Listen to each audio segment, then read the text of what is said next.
ایک حادثے میں دائیں پیر کی ہڈی کھونے والی بیوہ خاتون شمیم بی بی اپنی معذوری کے باعث اپنے 5 بچوں کی کفالت کرنے سے قاصر ہے۔ ان میں سے بھی 4 نابینا ہیں اور ان کے علاج کی خاطر شمیم بی بی شہر کی ٹھوکریں کھانے پر مجبور ہے۔ بچے چیک کراندے رہے چھوٹے موٹے ہسپتالاں چ تے بچے مطلب انہوں نے دوائی دے چڑھنی درد دے چڑھنے پا چڑھنا شاید موتیا سی پھر آہستہ آہستہ زیادہ ہو گیا نظر ہی نہ آئے بچوں پھر اتنے مطلب اسی اتوں اتنے کسی دسیا بھی لاہور ہسپتال ہے اسے تھی چیک کرا۔ ان بچوں نے 5 سال قبل بیماری کے باعث اپنے والد کو کھو دیا۔ اب شمیم بی بی کے دونوں بڑے بیٹے تعلیم حاصل کر رہے ہیں تاکہ اپنی والدہ کا ہاتھ بٹانے کے قابل ہو سکیں۔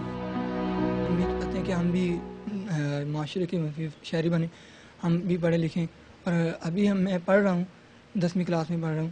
پڑھائی چھوڑ کے جو ہے کام کرنا شروع کر دوں تو وہ پھر اس میں کوئی مستقبل نظر نہیں آتا۔